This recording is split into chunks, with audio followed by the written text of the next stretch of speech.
الحمد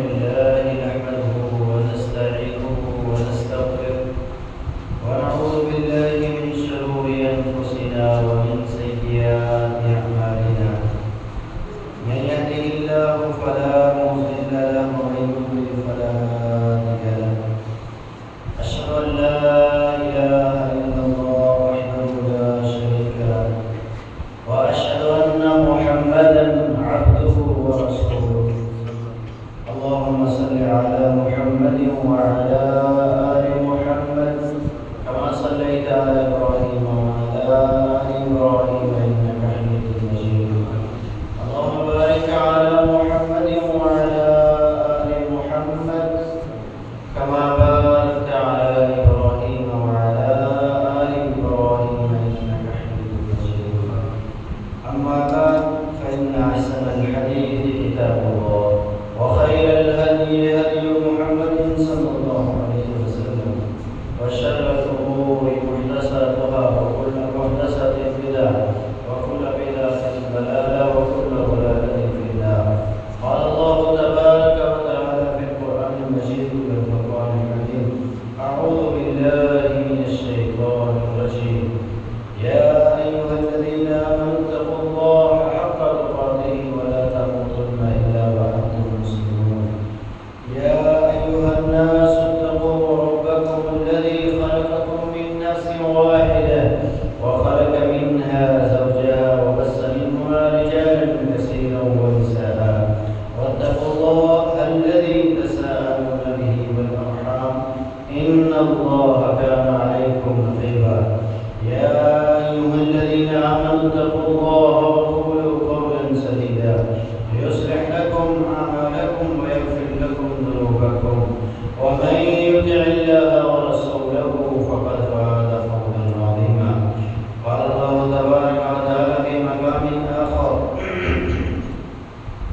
واتخذوا من مقام إبراهيم مصلى تمام قسم کی تعریفات کبریائی و بڑھائی اللہ جل شانہ کے لیے خاص ہے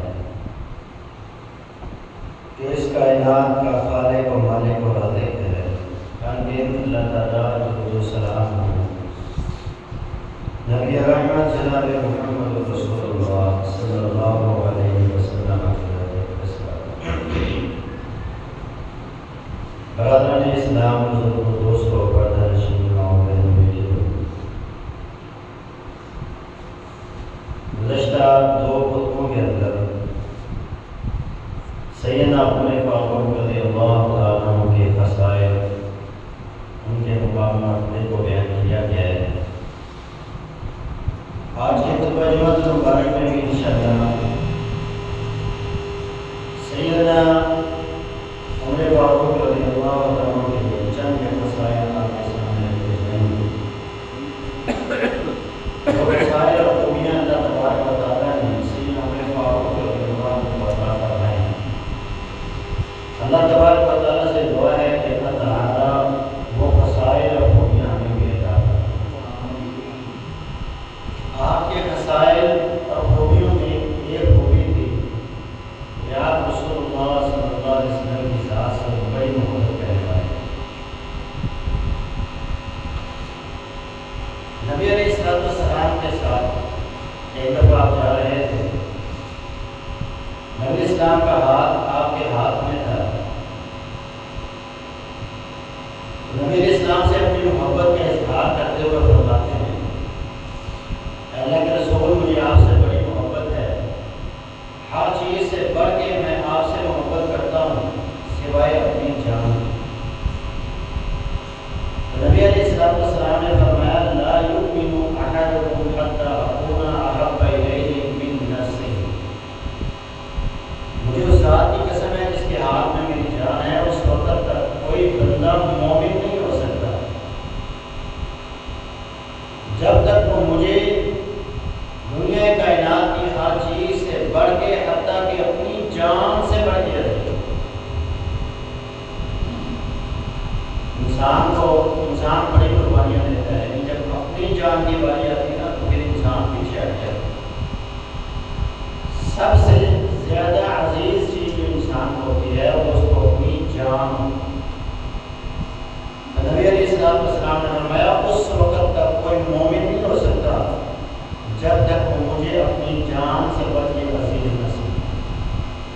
اور یہی اللہ نے قرآن مجید میں بھی ارشاد فرمایا النبی اولی بالمؤمنین من انفسہم، نبی مومنوں کو ان کی جانوں سے بڑھ کے عزیز ہونا چاہیے۔ حسین عمر فاروق نے جب یہ حدیث سنی تو پھر فرمایا اللہ کے رسول الآن انت احب الی من نفسی، اب آپ مجھے میری جان سے بھی بڑھ کر میں اپنی جان سے بھی زیادہ محبت آپ سے کرتا ہوں۔ صحابہ کرام رضوان اللہ علیہ اجمعین کے دلوں میں اللہ نے ایمان کو رکھ کر زینت ایسے بھی بخشی تھی، کیونکہ جو بات ان کے دل میں ہوتی وہی ان کی زبان پر ہوتی۔ حضرت عمر رضی اللہ عنہ نے آپ کو خوش کرنے کے لیے نہیں بلکہ جو چیز آپ کے دل میں تھی وہی آپ کی زبان پر ہے۔ آپ نے کہا مجھے آپ میری جان سے بڑھ کے عزیز تھے، ابھی جب آپ نے اس کی وضاحت کی تو اس وقت تک مومن نہیں ہوگا بندہ، تو پھر حضرت عمر رضی اللہ عنہ نے کہا اب آپ مجھے میری جان سے بھی بڑھ کے عزیز۔ تو یہ صحابہ کی ایک کوالٹی ہے کہ وہ جیسے ان کا اندر ہے، جیسے ان کا باطن ہے، ویسے ہی ان کا ظاہر ہے، یعنی کہ ظاہر اور ہے باطن اور ہے۔ ایسے نہیں جیسے ہمارے یہاں لوگوں میں مشہور ہے کہ وہ پھر گئے، وہ ایسے ہو گئے، وہ ایسے ہو گئے، تو یہ بات بالکل غلط ہے۔ جو وہ اندر سے تھے ویسے ہی وہ باہر تھے، یہی ان کے ایمان کی کوالٹی ہے، اور اسی لیے اللہ نے ان کو معیار ایمان بنا دیا اور ان کو ایمان کا ترازو اور ایمان کی نسبت دی بنا۔ اب ان کی محبت کا عالم دیکھیں، آپ کی ذات سے بھی بڑی محبت، آپ کی بات سے، آپ کی حدیث سے، آپ کے عمل سے بڑی محبت۔ اس کی پہلی مثال نبی علیہ السلام کے پاس ایک قبیلہ آتا ہے، اسلام قبول کرتا ہے۔ اسلام قبول کرنے کے بعد وہ نبی علیہ السلام سے کہتے ہیں آپ ہمارے لیے ایک امیر مقرر کریں۔ تو نبی علیہ السلام اپنی دائیں جانب بیٹھے ابو بکر صدیق رضی اللہ عنہ سے پوچھتے ہیں اے ابو بکر، ان قبیلے والوں میں آپ کس بندے کو اس عہد سمجھتے ہیں کہ وہ ان کا امیر بنے؟ ابو بکر صدیق رضی اللہ عنہ نے کہا اللہ کے رسول ان کا امیر طلحہ بن معدل رضی اللہ عنہ کو بتا دیجیے۔ آپ نے اپنی بائیں جانب بیٹھے عمر فاروق رضی اللہ عنہ سے پوچھا اے عمر آپ کی رائے کیا ہے، کس بندے کو امیر بنایا جائے؟ تو سیدنا عمر فاروق نے کہا طلحہ بن معدل کی بجائے آپ اقرع بن حابس رضی اللہ عنہ کو ان کا امیر بنائیں۔ یہ بڑے ذہین اور فطین آدمی ہیں اور معاملے کو بڑے اچھے طریقے سے سمجھا لیتے ہیں، آپ ان کو ان کا امیر بنائیں۔ حضرت ابو بکر صدیق رضی اللہ عنہ کو غصہ آ گیا، ہم نے کہا آپ ہر موقع پر میری بات کی مخالفت کرتے ہیں۔ ظاہر انسان کی رائے کی جب کئی دفعہ ہوتا ہے مخالف رائے پیش کی جائے تو بندے کو اچھی بات نہیں لگتی، اور تکرار ان دونوں کے درمیان ہوا اور ان کی آواز اتنی بلند ہو گئی کہ نبی علیہ السلام انہیں کہہ رہے تھے خاموش ہو جاؤ، خاموش ہو جاؤ۔ نبی علیہ السلام کی آواز دب گئی اور ان کی آواز اونچی ہو گئی۔ اللہ تبارک و تعالیٰ کو صحابہ کا یہ عمل پسند نہ ہے، فوراً قرآن نازل کیا سورہ حجرات یا ایھا الذین آمنوا لا ترفعوا اصواتکم فوق صوت النبی، اے ایمان والو تمہاری آوازیں نبی کی آواز سے بلند نہیں ہونی چاہیے۔ آج تو ہم معاف کر رہے ہیں، اگر آئندہ ایسا ہوا ان تحبط اعمالکم وانتم لا تشعرون، تمہیں پتہ بھی نہیں چلے گا تمہارے سارے عمل برباد ہو جائیں۔ نبی علیہ السلام کا ادب بھی اللہ نے سکھایا ہے۔ ابو بکر صدیق ان آیات کے نزول کے بعد روتے ہوئے اللہ کے رسول کے پاس آئے اور کہا اللہ کے رسول آج کے بعد ابو بکر کبھی آپ کے سامنے اونچی آواز میں گفتگو نہیں کرے۔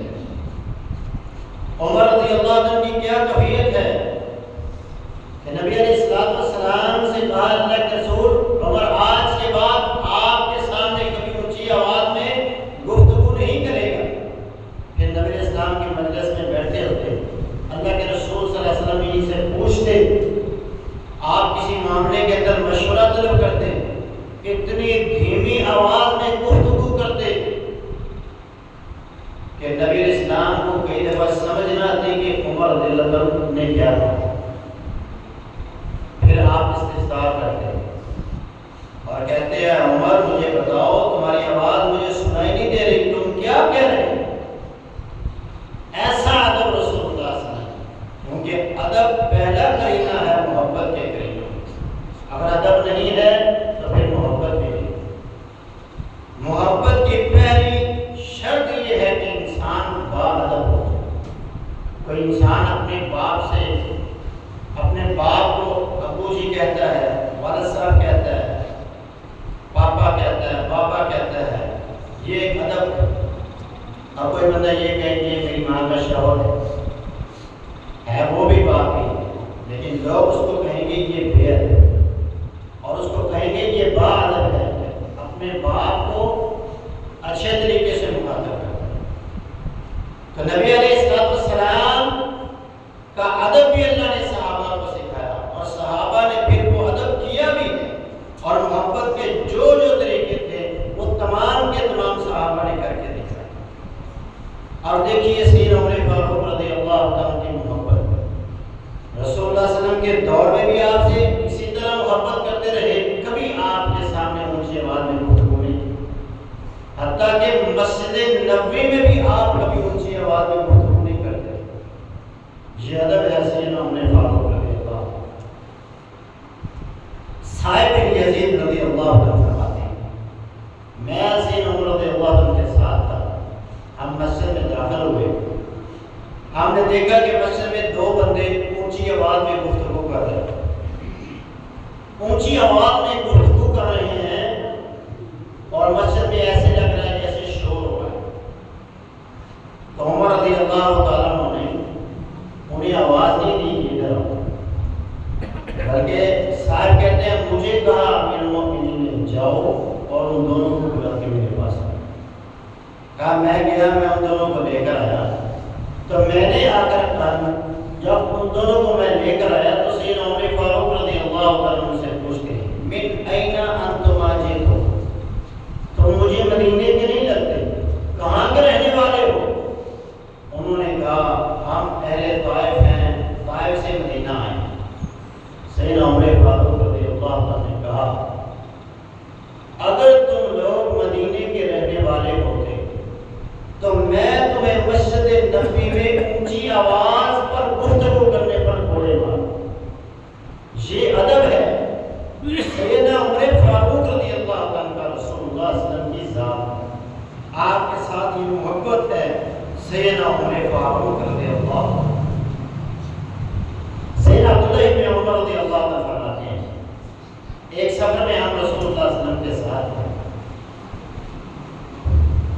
میں اپنی سواری پر بیٹھا سواری گزار رہا ہوں، اور میری سواری جو ہے وہ بار بار رسول اللہ صلی اللہ علیہ وسلم کی سواری کے قریب آ گئی، کئی دفعہ آگے بڑھ گئی۔ حضرت عمر رضی اللہ عنہ نے مجھے کئی دفعہ اس کو پیچھے کرو، رسول اللہ صلی اللہ علیہ وسلم کی سواری سے پیچھے کرو۔ جب وہ بار بار آگے بڑھتی، کہا میرے باپ نے مجھے کہا یا عبداللہ بے ہو، اے عبداللہ اس سواری کو مت رکھ، اس سواری کو بیچ دے، اس لائق نہیں ہے کہ یہ رسول اللہ صلی اللہ علیہ وسلم کی سواری کے آگے بڑھے، اور ایسی سواری ہم اپنے گھر میں نہیں رکھنا چاہتے۔ یہ ادب ہے رسول اللہ صلی اللہ علیہ وسلم کی ذات پر سیدنا عمر فاروق رضی اللہ عنہ۔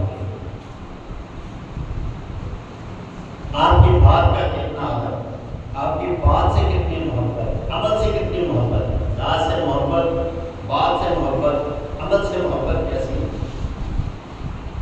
سیدنا عمر فاروق کو اس حدیث کے راوی ہیں، وہ فرماتے ہیں ایک دفعہ میں اللہ کے رسول صلی اللہ علیہ وسلم کے پاس بیٹھا ہوا تھا کہ میں نے کوئی بات کرتے ہوئے کہا کہ مجھے میری آباء و اجداد کی قسم، مجھے میرے باپ کی قسم، تو کہا اللہ کے رسول صلی اللہ علیہ وسلم ينهاكم أن تحلفوا بآبائكم. کہا ہے عمر اللہ تمہیں اس بات سے یقیناً منع کر رہا ہے کہ تم اپنے آباء و اجداد کی قسمیں کھاؤ. جب بھی قسم اٹھانی ہے اللہ کی قسم اٹھانی ہے، اللہ کے علاوہ کسی کی قسم نہیں اٹھانی. سیدنا عمر فاروق رضی اللہ عنہ کی کیا کبھی کیا حالت تھی.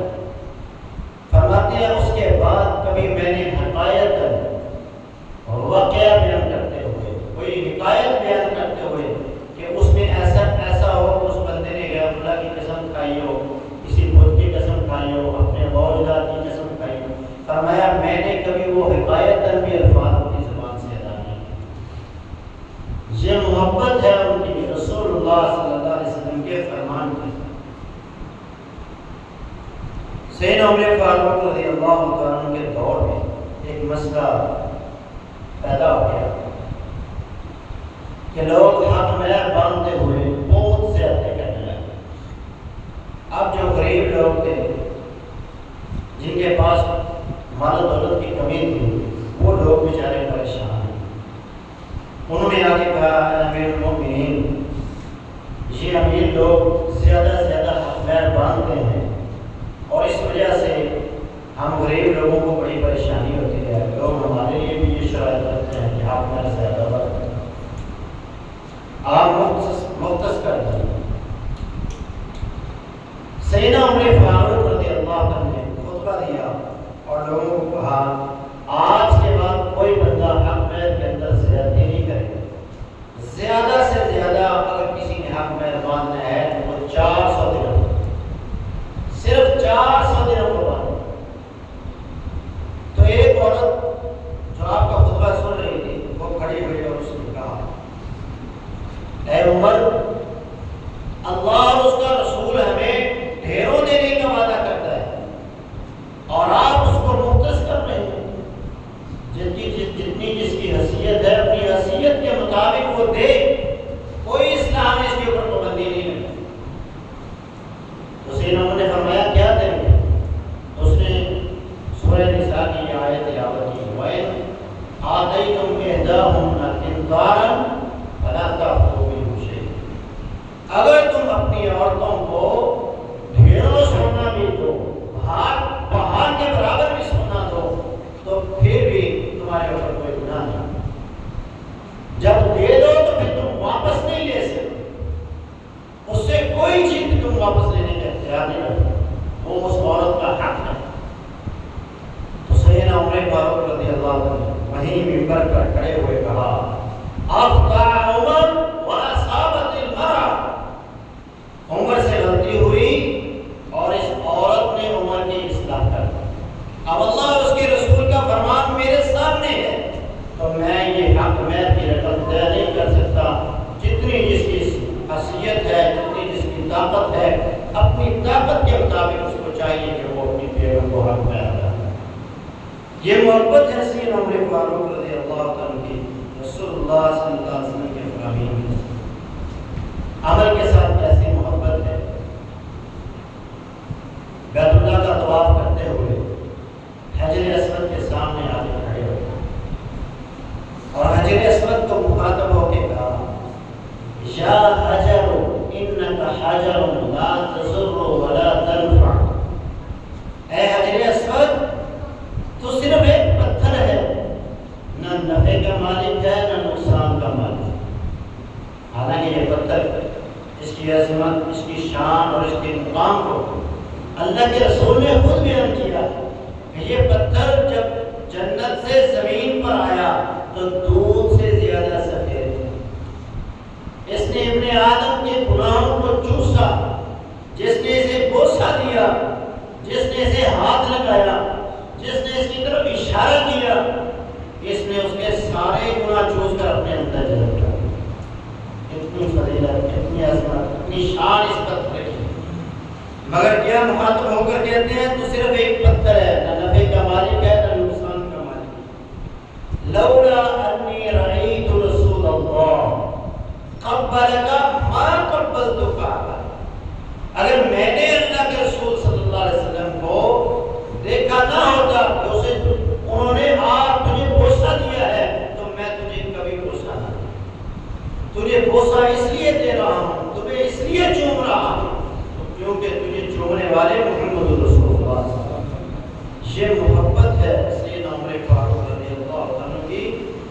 رسول اللہ صلی اللہ علیہ وسلم کی بات کے ساتھ آپ کے عمل کے ساتھ۔ عبدالرحمن بن عوف رضی اللہ عنہ فرماتے ہیں ملک شام کا دورہ تھا سیدنا عمر فاروق رضی اللہ عنہ، اور شام کے قریب مقام سرخ وہاں آپ پہنچے، بالکل قریب تھا شام کا ملک۔ تو آپ کو اطلاع ملی کہ شام کے اندر طاعون کا مرض پھیل چکا۔ تو آپ نے صحابہ سے مشورہ کیا کیا جائے؟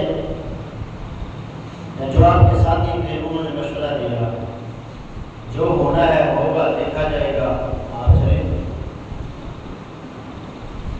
پیچھے عبدالرحمن بن عوف تھے قافلے کے پیچھے، جس طرح وہ قافلہ جاتا ہے پیچھے ایک دو بندے انہوں نے چھوڑے ہوتے ہیں، پیچھے رہ جائے کوئی گر جائے، وہ پیچھے سے آنے والے کو کھا لیں۔ تو عبدالرحمن بن عوف پیچھے تھے، وہ پیچھے سے پہنچے تو انہوں نے کہا امیر المومنین کیا بات ہے یہاں آپ کھاؤ ڈالے؟ فرمایا شام میں طاعون کا مرض پھیل چکا ہے اور ہم یہاں مشورہ کر رہے ہیں کہ کیا کیا جائے۔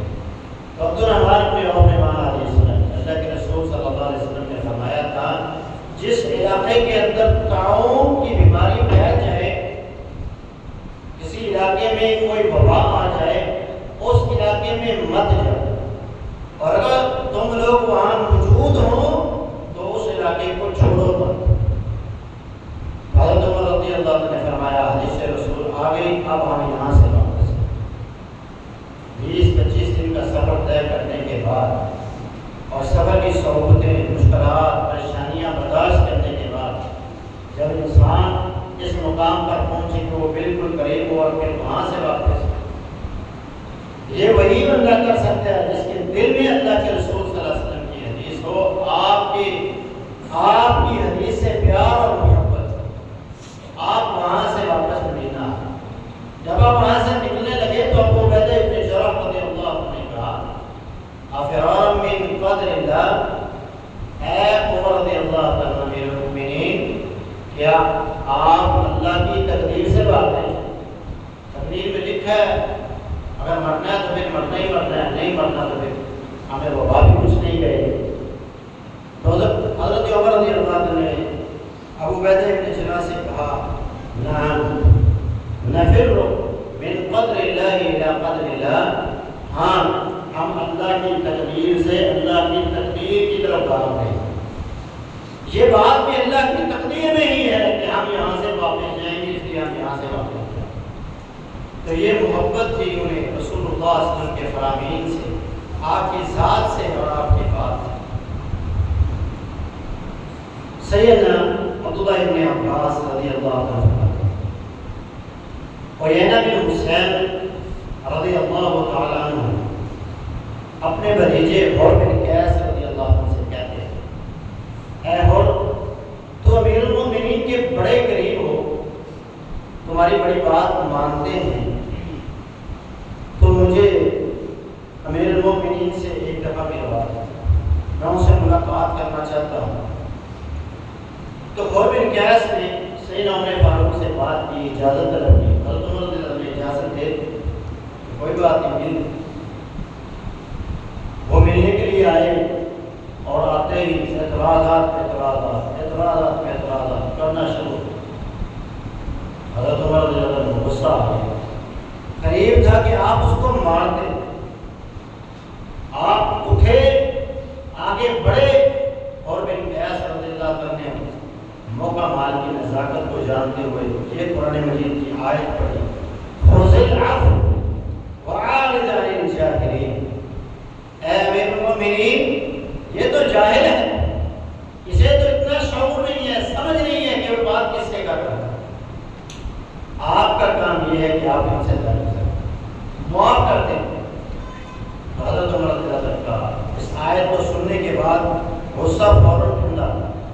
تو آپ کی یہ خاصیت، آپ کا یہ خاصہ، یہ کوالٹی تھی آپ کے اندر کہ آپ اللہ کے رسول صلی اللہ علیہ وسلم سے محبت کرنے والے تھے، آپ کی ذات سے بھی محبت کرنے والے، آپ کی بات سے بھی محبت کرنے والے، اور آپ کی حدیث، آپ کے عمل سے بھی محبت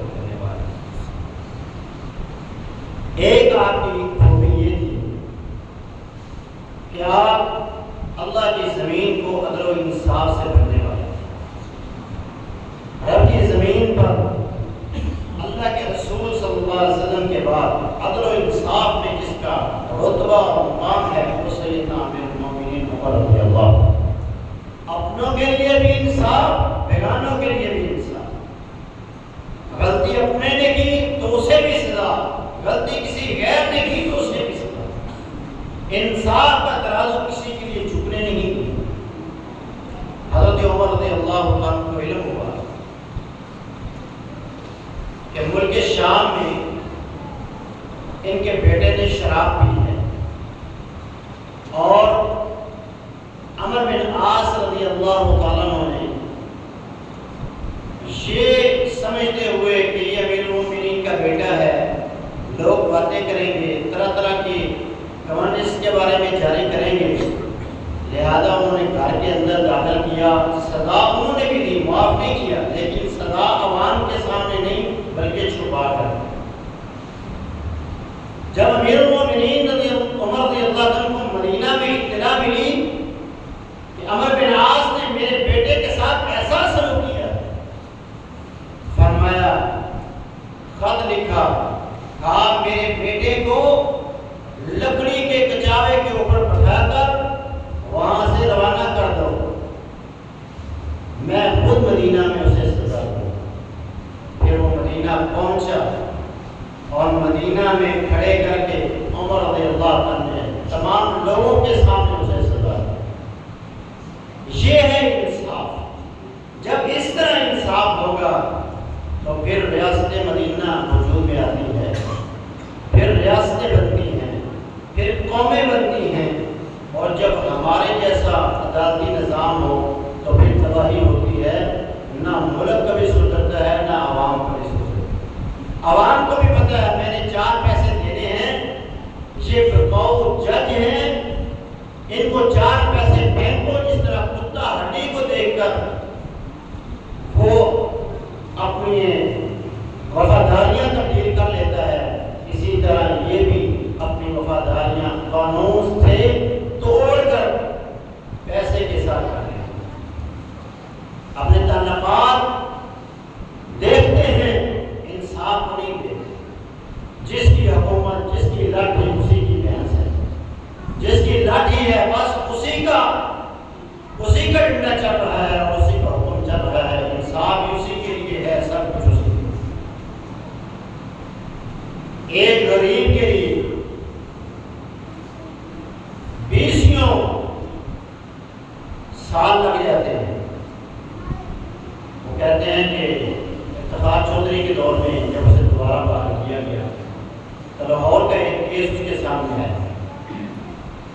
کیس کیا تھا، دادے نے کیس کیا تھا، ایک مرلے کی دکان تھی، دادا مر گیا، باپ مر گیا، اب پوتا بھی بوڑھا ہو رہا ہے اور ابھی تک وہ ایک مرلے کا کیس چل رہا ہے۔ یہ عدالتی نظام ہے۔ اس نے کہا اتنی دیر ایک مرلہ زمین کی جتنے کی یہ جگہ تھی اس سے زیادہ پیسے تو کیس کے اوپر لگتے ہیں، مختلفوں پر آنے والے وکیلوں کو دیے جانے والے پیسے، تو یہ انصاف نہیں ہے۔ اسلام کا نظام تو وہ ہے جو عمر رضی اللہ عنہ نے قائم کر دیا، جو عدل کا نظام عمر رضی اللہ عنہ نے قائم کیا تھا، اپنوں اور گوانوں کے لیے ایک جیسا انصاف۔ یہ نہیں ہے کہ کسی غریب نے کیا تو اس کو چھوڑ، اس کو سزا مل گئی، امیر نے چھوڑ دیا تو اس کو معاف کر دیا۔ عمر بن عاص رضی اللہ عنہ کے بیٹے سے غلطی ہو گئی، انہوں نے ملک شام میں گھڑ سواری کی دوڑ لگائی، اور گھڑ سواری میں ایک شامی جو تھا وہ عمر بن عاص کے بیٹے سے آگے نکل گیا۔ عمر بن عاص کے بیٹے نے غصے میں آ کر کے میں امیر کا بیٹا، ملک کے حکمران کا بیٹا، اور تو مجھ سے آگے نکلتا ہے، اس کو کوڑے مارے۔ اس بندے نے سیدھا رخ مدینے کا کیا، مدینہ پہنچا، امیر المومنین عمر رضی اللہ عنہ سے شکایت کی، اور وہ دن حج کے دن شروع ہو رہے تھے۔ عمر رضی اللہ عنہ نے فرمایا احرام باندھ لو، ہم عرفات کے میدان میں ان کا احتساب کرے اور وہاں سے خط لکھا عمر بن عاص کے، فرمایا تو بھی اور تیرا بیٹا بھی دونوں مجھے عرفات کے میدان میں گئے۔ اب وہ دونوں بھی وہاں پہنچے، یہ بھی پہنچے۔ امیر المومنین عمر رضی اللہ عنہ نے کہا وہ شامی کہاں ہے جس نے مجھے عمر بن عاص کے بیٹے کے خلاف شکایت کی؟ عمر بن عاص کے بیٹے کو پیش کیا گیا، فرمایا جی معاملہ ایسے ہی ہے، مجھ سے غلطی ہے۔ فرمایا غلطی ہوئی ہے تو اس کی سزا بھی بھگتنی پڑے گی۔ اس شامی سے کہا جس طرح اس نے تیری پشت پر کوڑے مارے اب تو اس کو، اس نے کوڑے مارے، کہا اے امیر المومنین جتنے کوڑے اس نے مجھے مارے تھے اتنے میں نے مار لیے، مجھے انصاف آدمہ ابھی انصاف مکمل نہیں ہو۔ کہا عمر بن عاص اب تم کٹہرے میں کھڑے ہو جاؤ، اور اس شامی سے کہا اب کوڑے اس کی پشت پر بھی گراؤ۔ عمر بن عاص نے کہا امیر المومنین میرا کیا قصور ہے، غلطی اس نے کی ہے، اب اس نے اپنی غلطی کی سزا بھی بھگتنی ہے۔ فرمایا نہیں، تیری غلطی یہ ہے کہ تو نے اپنی اولاد کی تربیت اچھی کی، تیرے بیٹے نے یہ کیسے سوچ لیا کہ وہ حکمران ہے اور جو کرے اس کو کوئی پوچھنے والا نہیں۔ اس شامی نے اپنے کوڑے کو گراتے ہوئے کہا اے عمر رضی اللہ عنہ، اللہ کی قسم مجھے اب حیا رہی ہے اور میں آپ کے انصاف کے اوپر خوش ہو گیا ہوں۔ میں نے عمر بن عاص کو معاف کر دیا۔ پھر عمر بن عاص کو مخاطب ہو کے کہا لوگوں کو ان کی ماں نے آزاد پیدا کیا ہے اور تم لوگوں نے تب سے ان کو اپنا غلام بنانا شروع کر دیا ہے۔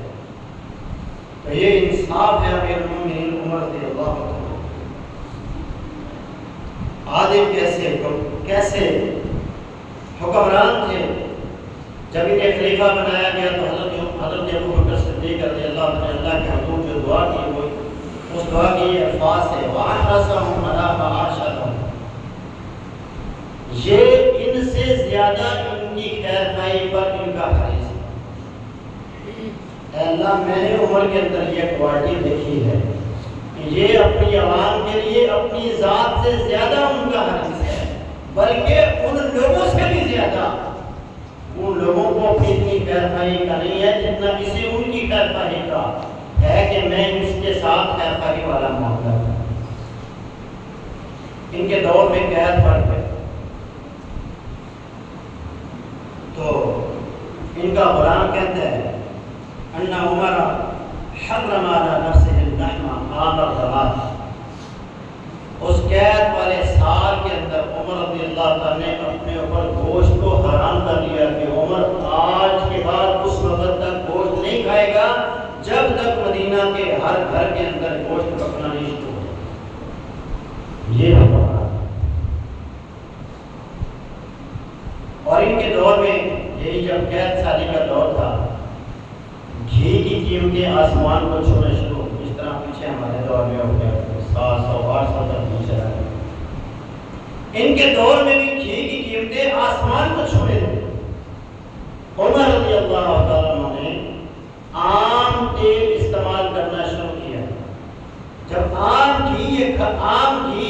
آئل یہ استعمال کرتے تو ان کے پیٹ میں گڑبڑ ہوتی، تو اپنے پیٹ کو مخاطب ہو کے کہتے تو جتنی مرضی گڑبڑ کر لے اس وقت تک تمہیں اچھا گھی میسر نہیں آئے گا جب تک مدینہ کے ہر گھر کے اندر اچھا گھی نہیں آئے گا۔ اور ہمارے حکمران ہیں، عوام کو بلوں کی پریشانی ہے، گیس کے بلوں کی پریشانی ہے، انہیں کھانے پینے کی چیزیں جو ہیں وہ مہنگے داموں مل رہی ہیں اور حکمران اپنی عیاشی کے اوپر لگے ہیں۔ وہ اپنی عیاشیوں کے اندر، اپنی مراعات کے اندر، اپنی سہولتوں کے اندر کسی قسم کی کوئی کمی نہیں کر رہے بلکہ ان کو بڑھاتے چلے جا رہے ہیں۔ اور دعویٰ ان کا یہ ہے کہ ہم سب ریاست مدینہ قائم کر دیں گے۔ یہ ریاست مدینہ ایسے قائم نہیں ہوتی، اس جیسے حکمران ہوں تب قائم ہوتا، جن کے دلوں میں عوام کے لیے محبت ہوگی اس وقت ریاست مدینہ قائم ہوگی۔ جب دل میں لالچ ہوگا، مال کی محبت ہوگی، غصے کی محبت ہوگی، تو پھر کبھی بھی وہ حکمران عوام کے لیے خیر خواہ ثابت نہیں ہو سکتا۔ عوام کی تکلیف کیسے محسوس کرنے والے حکمران تھے امیر المومنین عمر رضی اللہ عنہ، کیسے ان کے خیر خواہ۔ صاحب یزید رضی اللہ عنہ فرماتے ہیں، میں ایک رات مسجد نبوی میں داخل ہوا، میں جب مسجد میں داخل ہوا تو مسجد میں اندھیرا تھا اور مسجد نبوی کے ایک کونے سے رونے کی، سسکیوں کی، آہوں کی آوازیں آ رہی اور ان آوازوں کے ساتھ وہ روتے ہوئے یہ دعا کر رہے ہیں، اللہم لا تہلکنا بالسنین وارفع عنا البلاء، اللہ ان قید والے سالوں کی وجہ سے ہمیں ہلاک مت کرنا، اور یہ بلا، یہ جو مصیبت، یہ جو پریشانی ہم پر آئی ہوئی ہے قید سالی کی، اس کو ہم سے اٹھا۔ فرمایا جب فجر کی نماز کا وقت ہوا اور میں نے وہاں نظر رکھی کہ وہ بندہ کون ہے جو آہوں اور سسکیوں کے ساتھ اللہ کے حضور دستے دعا دراز کیے ہوئے رب سے مانگ رہا ہے۔ فرمایا میں نے دیکھا تو وہ امیر المومنین عمر رضی اللہ عنہ یہاں تو نشے میں دھو دھو کر سوئے ہوتے ہیں، ان کو پتہ ہی نہیں، شراب اور کباب کی محفلوں میں ہوتے ہیں، ڈانس کی محفلوں میں ہوتے ہیں، میوزک کی محفلوں میں ہوتے ہیں۔ مسجد میں انہیں آپ صرف تب دیکھتے ہیں جب عید والے دن انہوں نے مووی بنوانی ہے، اس کے علاوہ آپ اپنے حکمرانوں کو کبھی نماز پڑھتے ہوئے بھی نہیں دیکھتے۔ جب ایسے حکمران ہوں گے تو پھر رب کی رحمتیں نازل نہیں ہوتی، عذاب نازل ہوتی۔ اللہ ہمارے حکمرانوں کو ہدایت۔ جب حکمران عوام کے لیے خیر خواہ ہوں گے تو پھر اللہ رحمتوں کا نزول کرتا ہے۔ جب رب کی زمین پر انصاف کرنے والے حکمران ہوں گے تو پھر رب کیسے کیسے اپنے انعامات نازل کرتا ہے، امت کو عطا کرتا ہے۔ امام احمد بن حنبل ایک واقعہ نقل کرتے ہیں عمر بن عبد العزیز رحمۃ اللہ علیہ کے حوالے سے، فرماتے ہیں کہ میں بنو امیہ کے خزانوں میں ایک خزانے میں داخل ہوا تو میں نے وہاں ایک تھیلی دیکھی جس تھیلی کے اوپر لکھا ہوا تھا ھذا فی زمان العدل، یہ عدل کے زمانے کی چیز ہے۔ تو میں نے امام احمد بن حنبل کہتے ہیں میں نے اس کا منہ کھولا اور میں نے وہ چیز باہر نکالی تو وہ گندم تھی، اور وہ گندم اتنی بڑی تھی جیسے کھجور کی پتلی ہوتی ہے اتنا بڑا وہ گندم کا دانہ تھا۔ جب رب کی زمین پر عدل ہوتا ہے تو پھر رب ان چیزوں کے اندر ایسے برکتیں نازل کرتا ہے۔ اسی طرح کی ایک حدیث ہے جب اللہ کے رسول ہمارا عیسیٰ علیہ السلام زمین پر جب رب کا نظام قائم کریں گے، عدل کا بول بالا ہوگا، انصاف ہوگا، رب کی زمین کو عدل سے بھر دیا جائے گا، تو پھر کیا ہوگا؟ پھر تم دیکھو گے کہ ایک انار جو ہے وہ ایک پورے خاندان کے لیے کافی ہوگا، اور اس انار کے چھلکے کا چھپر بنایا جائے گا، شیڈ لگایا جائے گا، اور اس کے نیچے پورا خاندان آرام سے بیٹھ جائے گا۔ یہ اس وقت ہوگا جب رب کی زمین پر عدل ہوگا، اور جب عدل نہیں ہوگا، انصاف نہیں ہوگا، پھر پکی ہوئی فصلوں کو آگ لگ جائے گی، پھر پکی ہوئی فصلیں بارش کی نظر ہو جائیں گی، سیلاب آ جائیں گے، تباہی نظر ہو جائے گی۔ جب رب کی زمین پر عدل ہوگا پھر رب اپنے انعامات اور اپنی رحمتوں کا نزول ہوگا۔ عمر رضی اللہ عنہ اللہ سے ڈرنے والے حکمران تھے، خوف خدا رکھنے والے انسان تھے۔ ان کے بارے میں عبداللہ بن عیسیٰ رحمۃ اللہ علیہ فرماتے ہیں کان فی وجہ عمر خطان اسودان من البقاء، عمر رضی اللہ عنہ اتنا روتے تھے اللہ کے ڈر کی وجہ سے کہ ان کے چہرے پر دو سیاہ لکیریں پڑ گئیں، آنسو گر گر کر وہ لائنوں کی شکل اختیار کر گئے، رستہ بن گیا کہ ادھر سے ان کے چہرے پر دو نشان پڑ گئے۔ آپ اپنے چہروں کو دیکھیں، ان کے چہرے سیاہ ہو گئے، لائنیں پڑی، اس وجہ سے رو اور ہمارے نوجوانوں کے چہروں پر سیاہی غالب مری جا رہی ہے، چہرے سیاہ ہو رہے ہیں، کس وجہ سے؟ پوری پوری رات نیٹ پر گئے، پوری پوری رات موبائل کی زینت پر، گناہوں کی وجہ سے، وہ اللہ کی ڈر کی وجہ سے روتے تو ان کے چہروں پر نشان پڑے، اور یہ ساری ساری رات گناہ کرتے ہیں تو گناہوں کی وجہ سے ان کے چہروں پر نشان پڑے۔ دنیا سے بے رغبتی، مال کی کوئی محبت، آدھی دنیا کا حکمران ہے، اور اس کے پاس ایک آدمی آتا ہے دیہاتی، اور وہ دیہاتی آدمی آ کر امیر المومنین کو مخاطب کرتا ہے اور کہہ رہا ہے اے عمر رضی اللہ عنہ، خدا تجھے بہترین بدلہ دے گا اگر تو میری بیٹیوں اور ان کی ماں کے لیے مجھے کچھ عطا کرے گا۔ میں قسم اٹھاتا ہوں کہ تو یہ کام ضرور کرے گا۔ عمر رضی اللہ عنہ فرماتے ہیں میں نے کہا اگر میں نہ کروں تو؟ اس نے کہا پھر میں اپنے انجام کو پہنچ جاؤں گا، یعنی میں مر جاؤں گا۔ آپ نے کہا اگر تم مر گیا تو پھر کیا ہوگا؟ اس نے کہا اللہ کی قسم پھر میرے بارے میں رب آپ سے پوچھے گا اور سوال کرے گا، اور جس سے رب نے سوال کیا وہ بندہ بچے گا، وہ بندہ بچے گا نہیں، وہ تباہ ہو جائے گا اور آپ پھنس جائیں گے۔ آپ نے فرمایا اچھا چلو ٹھیک ہے۔ آپ نے اپنے خادم کو بلایا، فرمایا میری جو عبایا ہے، میری جو قمیض ہے وہ لے کر، وہ قمیض لے کر آیا۔ آپ نے وہ قمیض، وہ جبہ اسے دیا اور کہا آج کے دن امیر المومنین اس قمیض کے علاوہ کسی چیز کا مالک نہیں، میرے پاس اگر کچھ ہوتا تو میں وہ بھی آپ کو دیتا، لیکن میرے پاس آج اس قمیض کے علاوہ کچھ نہیں، میں آپ کو دیتا۔ یہ حکمران ہے، اور یہاں تو بڑے حکمرانوں کو چھوڑو، محلے کی میونسپل کارپوریشن کی جو یونین ہوتی ہے اس کا کوئی زکوٰۃ کمیٹی کا چیئرمین بن جائے نا تو وہ بھی مہینے بعد نئی گاڑی کروا کے پھرتا ہے۔ یہ تباہی ہے، بربادی ہے، کیونکہ ان کے دلوں میں خیر خواہی نہیں ہے۔ اگر خیر خواہی ہوتی تو ایسے حکمران یہ بنتے، سادہ لباس، سادہ غذا، سادہ لباس پہننے والے عمر رضی اللہ آذربائیجان سے ان کے لیے قطبہ بن فرقد رضی اللہ عنہ نے حلوہ بھیجا اتفاق میں کر کھجور کا۔ تو حضرت عمر رضی اللہ عنہ نے اس بادشاہ سے پوچھا کیا آذربائیجان کے علاقے میں بسنے والے جتنے لوگ ہیں سب کے گھروں میں ایسا حلوہ پہنچے؟ انہوں نے فرمایا نہیں۔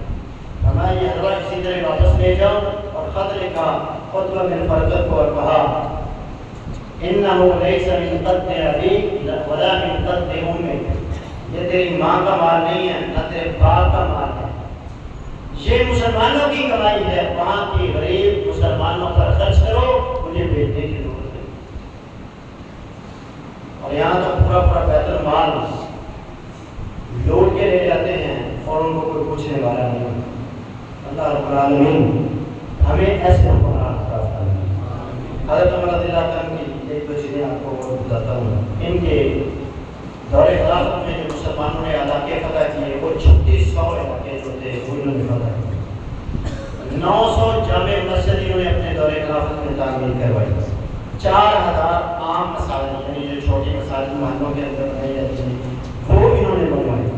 بیت المال کا انہوں نے قیام کیا، فوج کے نظام کو بہتر بنایا، پولیس ان کے دور میں وجود میں آئی، عدالتی انصاف اعلیٰ کوالٹی میں ان کے دور کے اندر تھا، نہری نظام انہوں نے پیش کیا، جیل خانے انہوں نے تعمیر کروائے، مسافر خانے انہوں نے اپنے دور میں تعمیر کروائے، منظم نظام تعلیم انہوں نے دیا، بوڑھوں کو پینشن دی گئی، بچوں کو وظائف لگائے گئے، دودھ پلانے والی ماؤں کو وظائف دیے گئے، بے شمار ان کے جو کام ہیں انہوں نے کیے۔ اللہ تبارک و تعالیٰ ان سے راضی ہو، اللہ تبارک و تعالیٰ ان کے درجات کو بلند فرمائے۔